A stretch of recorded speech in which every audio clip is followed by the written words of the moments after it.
नमस्कार, मी अनिल उपाध्ये. शिवसिद्ध बातमीपत्रात आपलं स्वागत आहे. पाहूया आजची बातमी. बातमी आहे अंबपमधून. हातकणंगले तालुक्यातील अंबप ग्रामपंचायतच्या वतीने 26 जानेवारी प्रजासत्ताक दिन उत्साहात साजरा करण्यात आला. यावेळी उपसरपंच आसिफ अबूबकर मुल्ला यांच्या हस्ते ध्वजारोहण करण्यात आले. यानंतर लोकनियुक्त सरपंच सौ दीप्ती विकासराव माने यांच्या अध्यक्षतेखाली ग्रामसभा पार पडली. अंबपच्या ग्रामसभेमध्ये आधुनिक भारताच्या आणि पुरोगामी महाराष्ट्राच्या दृष्टीने एक ऐतिहासिक निर्णय घेण्यात आला. गावामध्ये कोणत्याही प्रसंगाने विधवा झालेल्या महिला भगिनींना समाजामध्ये सन्मानाचे स्थान देण्याचा एकमुखी निर्णय घेण्यात आला. स्त्रीचे स्त्रीधन, सौभाग्याचे अलंकार हे विधवा स्त्रीने परिधान केलेलेच राहतील. समाजामध्ये रूढ असणाऱ्या अनेक रूढी, प्रथा, परंपरा यांना छेद देण्याचे काम यावेळी करण्यात आले. पती निधनानंतर स्त्रीच्या पायातील जोडवी, कपाळावरील कुंकू, गळ्यातील मंगळसूत्र आणि हातातील बांगड्या हे काढून घेण्याची प्रथा ही पूर्वपार चालू आहे. या प्रथेला छेद देण्याचे काम अंबप ग्रामपंचायतीने केले आहे. या निर्णयास सर्व ग्रामस्थांनी एकमुखाने पाठिंबा दिला. यावेळी गावातील अनेक महिलांनी आपली मते व्यक्त केली. यावेळी अनेक विषयावरती चर्चा करण्यात आली.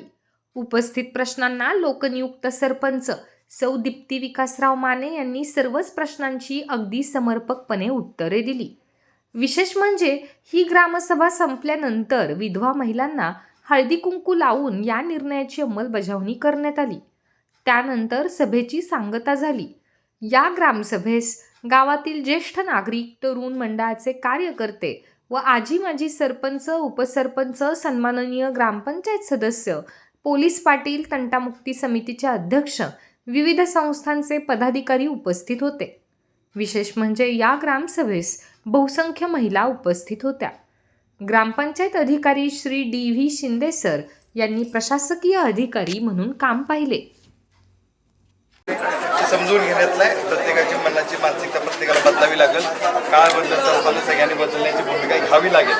त्याला पर्याय नाही. बाळासाहेब कुठे आहे? बाळू कुठे गेला? बाळासाहेब हा उद्या उत्तर देऊया. शेवट संपू करू काय विषयाला? शेवट करू काय? करू का? चुकून विकास माने जरी गेला चुकून तरी दीप्ती मानेची ती जबाबदारी असते. त्यामुळं हे तू घरातला नागरिक आहेस, तू माझा भाव आहेस. आई आणि वडिलांना, उर्वरित लोकांना आपली जबाबदारी सांगायला हा निर्णय परत रिपीट गावाच्या पुढे करतो. माझं जरी काय बरं वाईट झालं तो दीप्ती मानेसाठी निर्णय लागवाय. त्यामुळं तो विषय समजून घ्यायचा सगळ्यांच्या. शेवटी आपल्या ह्या सगळ्या घरातल्या बायका माणसांना काय त्रास होतोय, काय अडचणी आहेत हे आपण समाजात बघतोय. आपण एकटंच चांगलं राहून का उपयोग नाही? पुढची समाज एवढा निर्लज्ज झाला आहे, त्याच्या नजरा कशा बदलायच्या? त्यामुळं समजून घ्यायचं. चला, मोठ्या मनानं सगळ्यांनी समजून घ्यायचं. चला साहेब. सगळ्या महिलांनी किंवा सगळ्या गावातल्या ग्रामपंचायत जे पुरुष आहेत त्या तरुण महिलांचा तो प्रसंग येतोय, त्याला सगळ्यांनी हे केलं पाहिजे, सहकार्य केलं पाहिजे त्या महिलेला. आता आज आपल्या गावात एक अशी महिला होती की तिला इथून तिथे स्टँड पर्यंत जायला सुद्धा भीती वाटत होती. की नवरा मेल्यानंतर तिनं BA आपल्याच कॉलेजमध्ये केलं. आज तिचा मुलगा इंजिनियर झालाय. सुरुवातीला तिला खूप त्रास झाला. ती येताना काय म्हणायची, मला इथं यायला कसं, मी ग्रामपंचायतच्या कोपऱ्यापर्यंत तिला घालवता येत होतो. आणि आता ती त्यामुळे ती धाडशी झाली, मुलं घडवली तिनं. अशा महिलांनी बाहेर पडायला पाहिजे. आणि ही आपल्या महिलाच हे आपल्या सगळ्या तिला नाव ठेवतात. टिकली लावली, गळ्यात घातलं, वाकून बघणं, तिची चेष्टा करणं हे थांबावं आणि विदुरमुक्त गाव व्हावं अशी म्हणजे अपेक्षा आहे आमच्या महिलांची सगळ्या. काय महिला ज्या महिलेवर प्रसंग येतो त्याच महिलेला माहीत असते ना की काय झाले. आणि महिलाच महिलेला खेचते, तर कुणीही कुणाला खेचू नये. ग्रामपंचायत हा सगळ्यांना कुठं जर करून काय जर वयोवृद्ध झाले असं तो भाग वेगळा, पण जर तरुणपणाचा गेला असं तर तिने तर बाहेर पडायला पाहिजे. मुलाचं संगोपन कसं करणार मग ती? त्यामुळे सगळे म्हणजे विधवा प्रथा बंद करण्याचं जे केलं आहे ते खूपच चांगलं झालेलं आहे. म्हणजे पुढच्या भविष्याच्या दृष्टीनं तरी मुलींसाठी खूपच चांगलं आहे. आणि मी ही भावना म्हणजे शब्दात सांगू शकत नाही.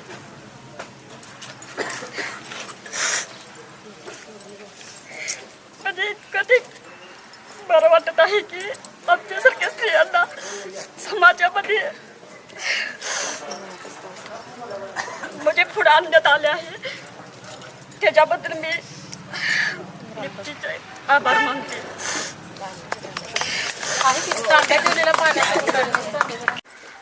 बघा म्हणजे जमते का नसेल तर जसं माझ्या सुनेला सपोर्ट दिलाय. मी जसं माझ्या सुनेला सपोर्ट दिलाय तसं दुसऱ्यांच्या जर घरात झालं तर सगळ्यांनी तसा सपोर्ट द्या. आणि मी वहिनीचा आभार मानते. सर्वप्रथम मी सर्वांना नमस्कार करते.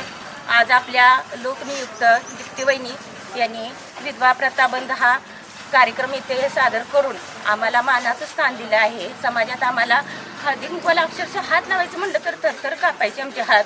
पण आज वहिनीने आम्हाला 4 माणसात समाजात किंमत दिलेली आहे, मान दिला आहे आणि आम्ही हे कधीही विसरू शकणार नाही. आज आम्हाला अक्षर एवढं आम्हाला हे वाटतंय की कधीही न विसरण्यासारखा आजचा क्षण आहे. धन्यवाद. सगळ्यांना मी नमस्कार करते. आज ग्रामपंचायतला हा ठराव मंजूर केला, विधवा प्रथा बंद. मी असं सांगते की माझं मिस्टर वारून 3 वर्ष झाले, पण माझ्या मैत्री असतील, या सगळ्या असतील, यांच्याबरोबर अगदी मला मानाची सन्मानाची वागणूक त्यांनी मला सगळ्या बरोबर घेऊन सगळ्या कार्यक्रमात मान सन्मान दिला. आणि असं समजू नका की आपल्या घरात दुःख आल्यावर कोण नसते, आपणच स्वतः खंबीर उभा राहायला लागते. मनीषा वहिनी असतील, पहिला कार्यक्रम हळदी कुंकवाचा असला तर पहिला निरोप माझ्या घरी यायचा.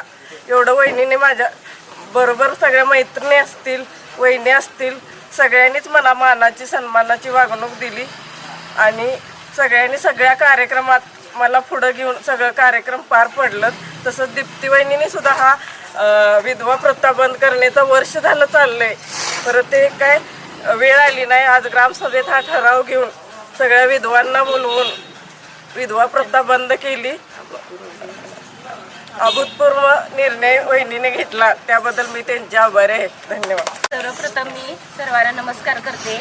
आज आपल्या लोकनियुक्त दीप्ती वहिनी यांनी विधवा प्रथा बंद हा कार्यक्रम इथे सादर करून आम्हाला मानाचं स्थान दिलं आहे. समाजात आम्हाला हळदी कुंकवाला अक्षरशः हात लावायचं म्हणलं तर थरथर कापायचे आमचे हात.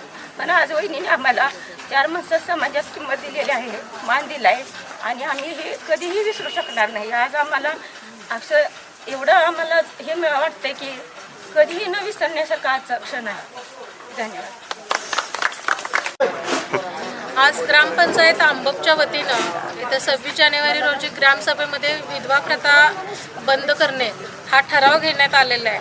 आणि आजपासून आंबपमध्ये एखाद्या महिलेवर महिलेचं जर पती निधन झालं तर तिचे कोणतेही आभूषण अलंकार की जसं बांगड्या, मंगळसूत्र, जोडवी किंवा कुंकू पुसणं ही कुठलीही परंपरा पाळली जाणार नाही. की जसं तिचं पती असताना तिची सगळे अलंकार आभूषणं होती तसंच तिला राहण्याची मान्यता देण्यात येईल. आणि अशा पद्धतीनं हा ठराव आज आंबप ग्रामसभेमध्ये सर्वानुमते घेण्यात आलेला आहे.